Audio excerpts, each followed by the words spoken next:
Cristiano came back. He was super professional. He came in on his days off. And certainly you could tell he was very up for the game. He was very enthusiastic. I thought he played well. The fact he didn't score is neither here nor there. On one of those shots, Sorrentino had to make this incredible once-in-a-lifetime save. So that's the good part.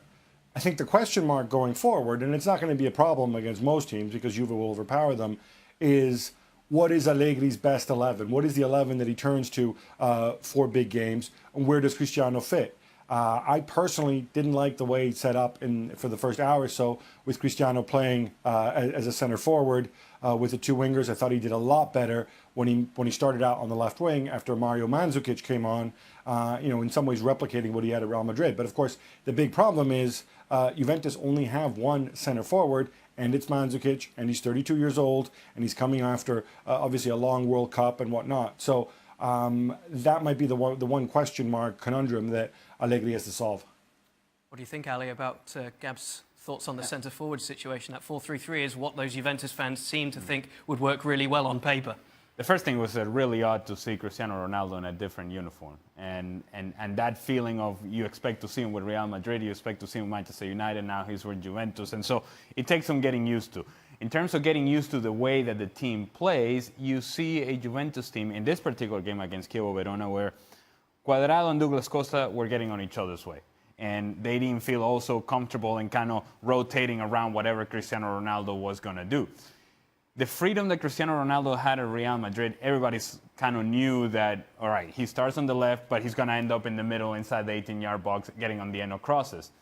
And in order to do that, everybody else has to know where their rotations are going to be. So if Cristiano shows up in the middle, where does the guy in the middle show up? Does he go out to the left? Those rotations take time because it's not natural for Mandzukic to then throw himself into another area. It's not natural for Douglas Costa to go into a different area. It's not natural for Juan Cuadrado to rotate into a different area. Ronaldo's going to go one way, the other guys are going to have to adjust, and he's going to need the freedom, and he's going to have that freedom to move wherever he wants in the final third. I just feel, I agree with Gab. I think it is a little bit strange for Ronaldo to be playing in there now. Mandzukic would be perfect, and was so in the World Cup.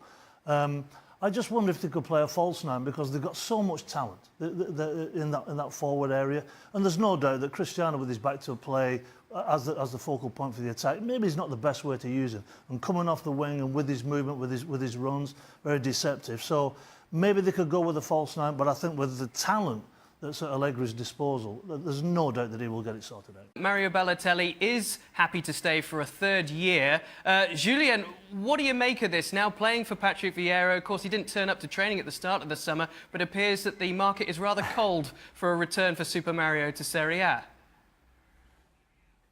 Yeah, I think that's more the reason why he's staying in Nice. He had 1 year left on his contract. He did very well for the first 2 years, scoring 43 goals in all competitions. But he wanted to go, really, and we all know that. Patrick Vieira knew it, and Patrick Vieira said, he can go. If he finds a club, he can go. The problem is there was no club. There was no club there for Mario Balotelli. Marseille were the only one really interested. They made an offer a month ago, a bit more than a month ago, that was way below the asking price that Nice wanted, which was around the 12 to 15 million euros. So Balotelli had no real choice than staying, and I think that's fine. I think that's great for Ligue 1 that he's staying. I think that's great for Nice if he's in the right state of mind, the same state of mind that saw him doing so well for the last 2 years. And at least he's got Patrick Vieira there, who he knows very well from their time at City together. And he also has that momentum going into the third season after, like we said, the two very good ones. So it's good news overall, but it's surely not really what Mario Balotelli wanted. Gab, would it have been a deal that could have got done in terms of wages from a particular Serie A club? Of course, Marseille were interested in him as well, and noticed by Nice to have tried to tap him up earlier in the summer. But were wages a stumbling block in the end? I don't think so because, ultimately he's got a year left on his deal. So he's going to come, he's going to sign a longer term deal. He doesn't make that much money at Nice. I think it was more the fact that, you look at Serie A clubs, he wasn't going to go to Juve for obvious reasons. Inter have their center forward, Roma have their center forward, Napoli was maybe the one situation, but they're going to give Milik a go at center forward. You can always go back to Mertens if need be. Milan have their center forward. So, where was he going to go? I agree with Julian. I think it's a good solution for him. If he has another good season, he's going to be in a free transfer next summer. His behavior's been better. His production's been better. And I think Patrick Vieira can be a great influence on him. Welcome into the ESPN FC studios. Alejandro Moreno, Paul Mariner and me, Ross Dyer, here to discuss Everton Football Club's prospective hopes for the new season after another summer of big spending. Under Marco Silva in his maiden season, have they got it better than they did last year with Ronald Koeman at the helm? You're going to pay attention to this, right? You're an Everton fan, right? Yeah, you're feeling confident? Look, there's been a lot of moves by Everton, and now it's a question of whether these pieces can come together. But I do think that it's important that you get performances out of Richarlison and productivity, because if you're going to pay that whole bunch of money for a guy that really was unproven in the Premier League, showed some signs, but you wanted to see that productivity week in and week out. So far, so good. Theo Walcott, what becomes of him? Is he the guy that we saw later in his career with Arsenal, or was he the guy with a whole lot of hope that maybe somehow has a magical season for Everton? Those guys are going to be important in terms of what they do in the final third. And then the balance of a team, which Marco Silva didn't quite get it right at times, he's going to have to get it right now. Paul, they brought in Marcel Brands. Is that going to help them kind of get a new identity? Do they need a new identity or simply a few ideas? I think what they've done, I think they've identified the issues. I mean, Pickford was a very good goalkeeper, but in front of him, they were letting water in, every single game. So to get Yerry Mina in, I'm guessing he'll play alongside Keane. I think that's fairly strong. As Ali says, Richarlison looks as though he's hit the ground running with a few goals. Walcott is going to be absolutely key because he has got breakaway pace. He just needs to improve his finishing. The focal point is always in that central midfield area. Can they have enough possession of the football to give the back four that release of the pressure, and can they get the ball forward and put the ball in the back of the net? Because that has been an issue for this Everton Football Club. They've leaked too many goals and they haven't been able to finish the chances off. So it looks as though the manager has bought very, very well. It looks as though there's a little bit of flow with the Barcelona boys coming in. That may help them a little bit. But I don't think they're out of the woods just yet. But I think this is quite an encouraging start. So what's a successful season then? You're an Everton fan. What's a successful season for Everton? Well, I would suggest that it would be a top six move. I mean, I know that the top six has been established by the money. Everton have been spending the money. I know that you believe that they weren't ever good enough. The players were never at the level to go beyond the top seven. But my question would have been, do you think now they might be? I think that's about it. That seventh seems about right for Everton. And it's not so much about Everton as it is as much about the guys that are in front of them. I mean, who are you taking out of that list? And it just feels like Everton having a good season would be in that area. Somewhere between 6 to 8, 7 would be just about right. I think that's a step forward, and that's something that may just push them into a different level next season. OK, well, it certainly is an interesting season for Everton fans. A little bit of optimism. Unbeaten start, under 2 matches. Hey! ESPN FC is available daily, as always, on the ESPN Plus app.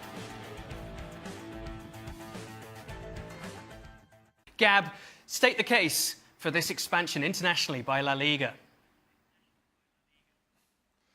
Well, look, I mean, I think a lot of the reaction to this is because people compared it to the 39th game in the Premier League. But, you know, England is in Spain, 2008 is in 2018, and we're not talking about everybody having to go over. I think a couple teams that want to and that can benefit financially from it going over, I think that's a good thing. I think one of the keys is going to be, how is this money going to be redistributed? How are they going to go and promote La Liga? I think to some small clubs in La Liga who go through this boom and bust promotion relegation cycle, I think it could help stabilize them. I think it could be helpful. But what it can't be is, I think, simply another 90-minute ad infomercial for Barcelona, Real Madrid, and then they get all the money. It can't work that way. You have to be smart about it, promote everybody, and figure out a way to redistribute the revenue in a way that benefits La Liga as a whole. Julian, it does seem to be certainly an idea that would make sense for a number of teams, especially if internationally that's where the growth is going to be for these teams in other European leagues who are seeking to expand, such as the Premier League has managed to do domestically. Would you advocate it for France too?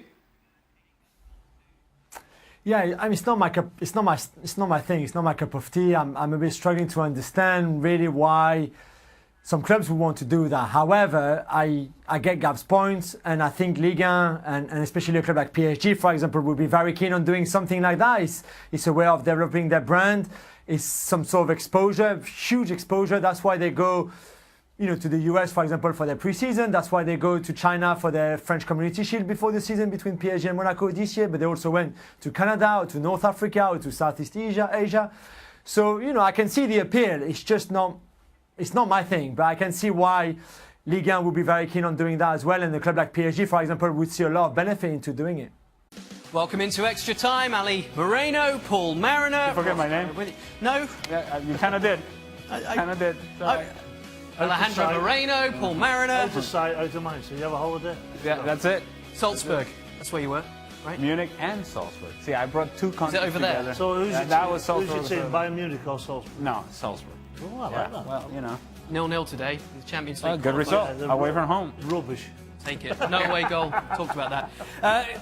Let's get the first question underway. Is Manchester United turning into Arsenal before our eyes? More interested in branding and profit than actually winning? That comes from Gus Sanchez. Go ahead, Paul. Yeah, go on, Paul. Oh, what a big question. You know Arsenal very well. I know Arsenal very, very well. Look, there's been turmoil in the off-season with Manchester United. I mean, we all know that Mourinho's not had his World Cup players, but you've got to get on with it. So it's sort of been dragging the brand down, in my view. I think it's a bit of a stretch to say they turned into Arsenal. I think Arsenal is still a massive club. Obviously, United are the biggest club in the world, but it is a little sad to see all these arguments that are going on in and around the football club. They haven't really signed anybody. Just got Fred in, I believe. So it's not the Man United that I know and hated as a boy. You know who Manchester United? You know what Manchester United's biggest issue is? It's not Mourinho. It's not Pogba. It's not whatever is going on inside the locker room. It's not Ed Woodward. It's not all the things that people are talking about. Their biggest issue is Manchester City. Manchester City continues, and Liverpool. Yeah, and Liverpool.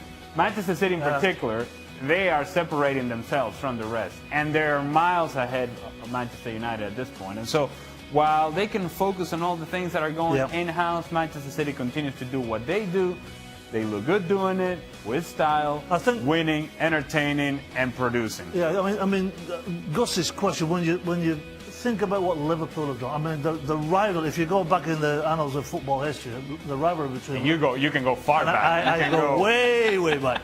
I mean, like... The rivalry between Liverpool and Man United is absolutely storied. Now, Man City were never in the mix, but now with Guardiola, the way he spent, the football that he's playing, it's absolute torture for Manchester United fans. But as far as Manchester United, the club's concerned, just to Gus's point, it doesn't matter, does it? It doesn't matter if they win anything on the pitch. In terms of the profits, they're executing. They now describe themselves as, what is it, a multimedia conglomerate that's able to connect with fans. Do they still need to win in order to keep that going? The Man United. Yeah, they absolutely do.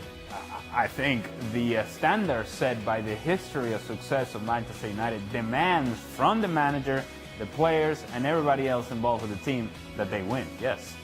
All right, we'll see where they go from here. Where would you rate Mane among the best players in the EPL? That comes in from Jatin. Sadio Mane, big fan. Is he up there in the top, I don't know, 5, 6? No, not top 5 or 6, but he is a tremendous talent. Yeah. But he's not even the best player in his own team. So to talk about him in the top 5, I don't think so. I do think that he's a critical player to the success of Liverpool. He's the type of player that you pay money to watch. You look at some of the teams. I mean, we were talking about Cardiff and Newcastle at the weekend. I wouldn't cross the street to watch that game, but I would pay money to watch Mane play.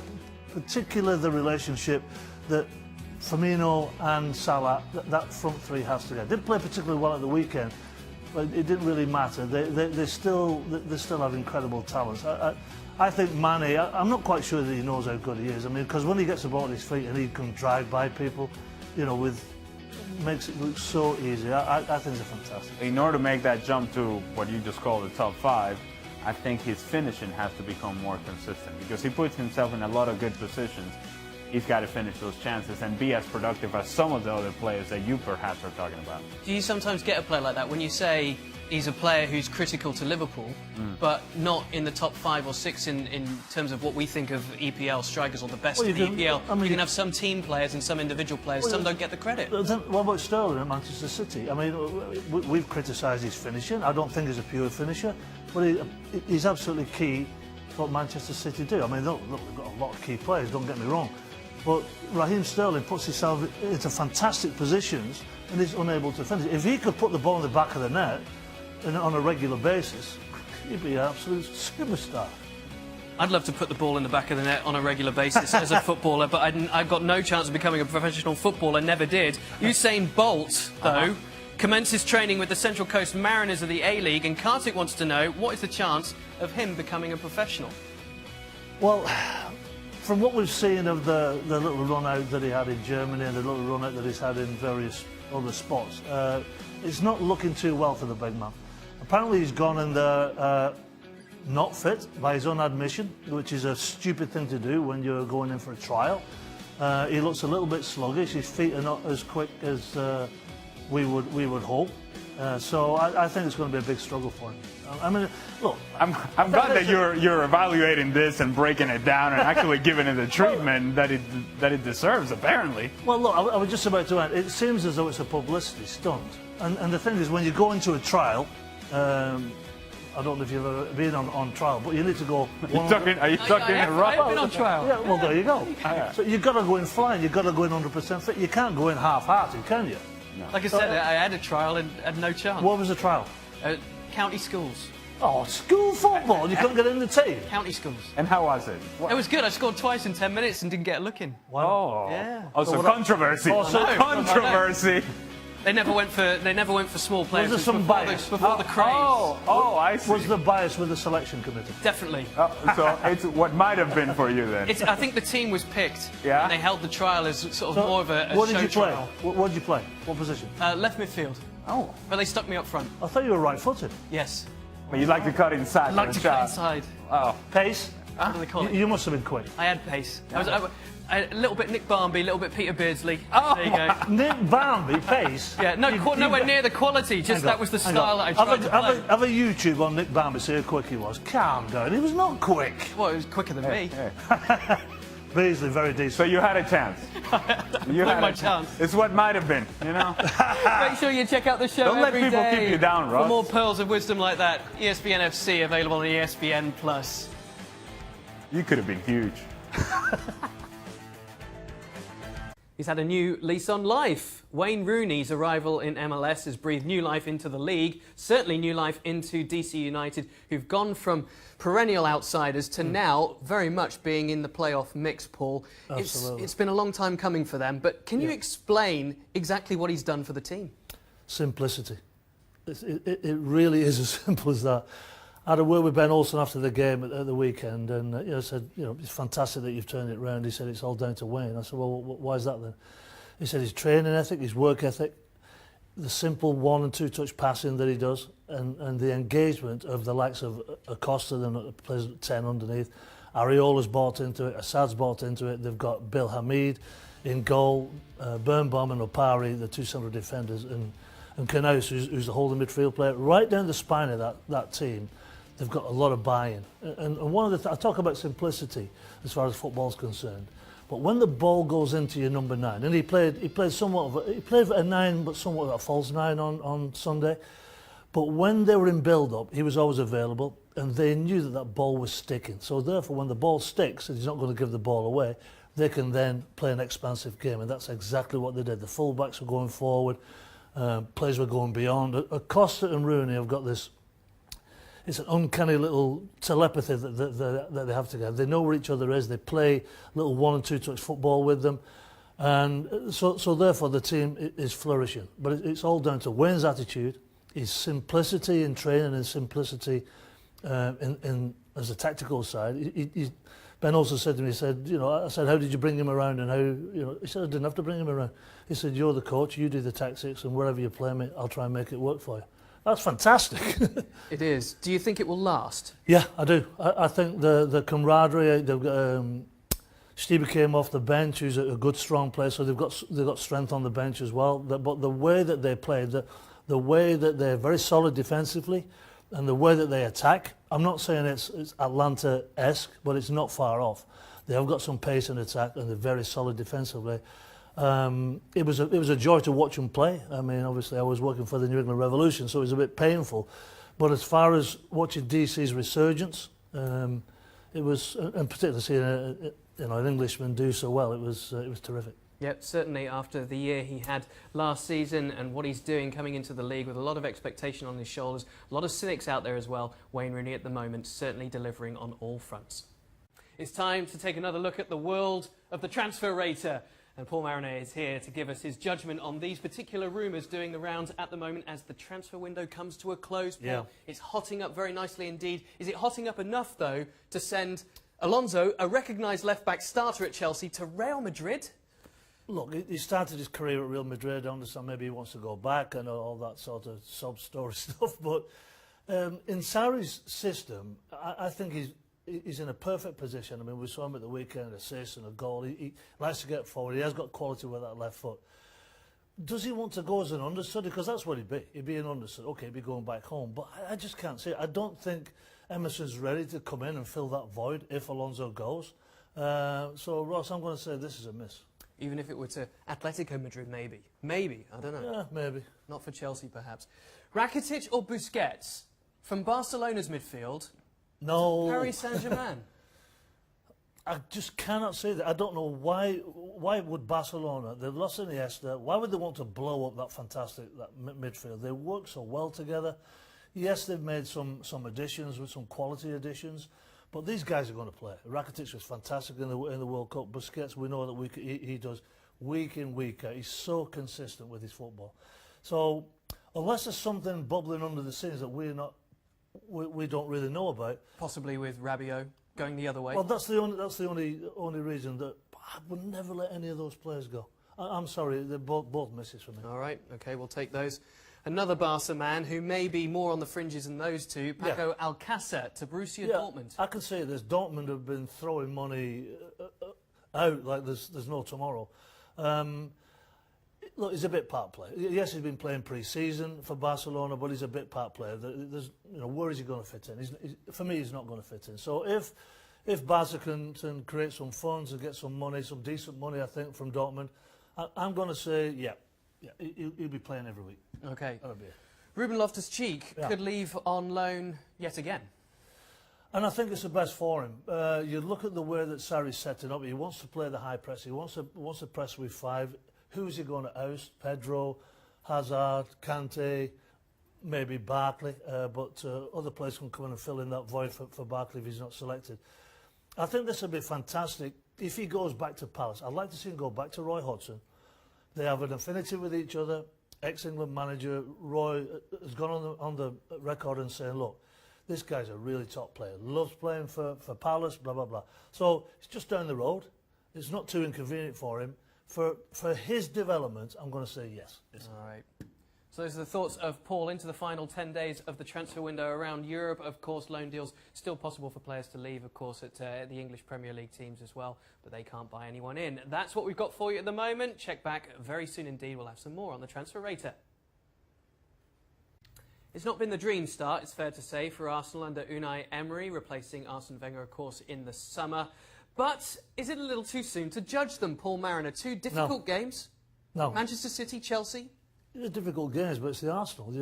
You've got to perform. Look, we gave them somewhat of a pass against Manchester City, and Manchester City for me really didn't get out of first gear. But against Chelsea, they were too wide open. Again, it was like a training game. It could have been 5 apiece. 8-5. You don't get games like that, real games.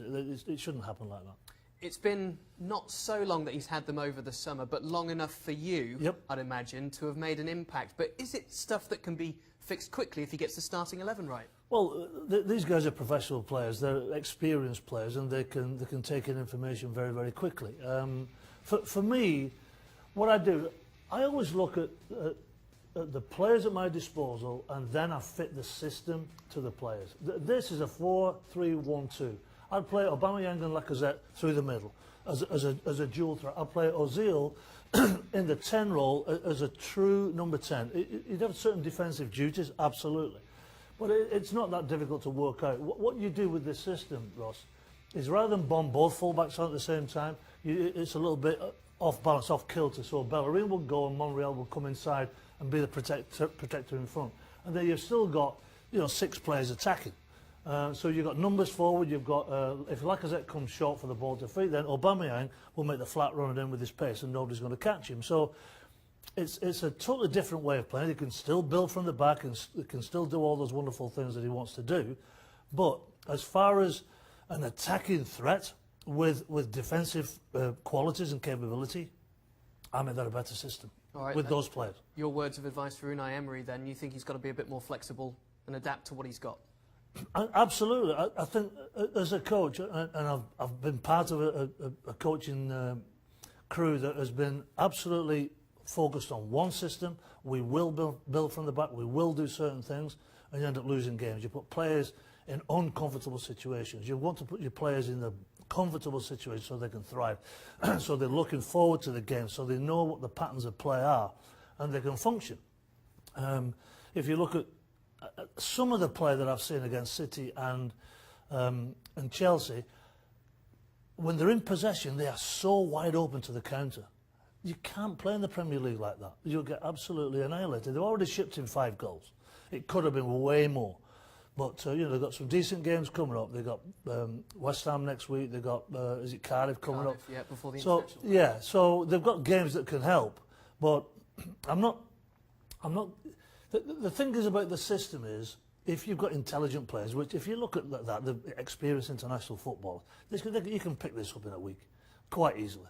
But I go system, fit it to the players you've got. Okay, some thoughts of Paul Mariner then for Unai Emery. Plenty to chew on for them. As Paul mentioned, West Ham at home is their next encounter before a trip to Cardiff before those international breaks kick in.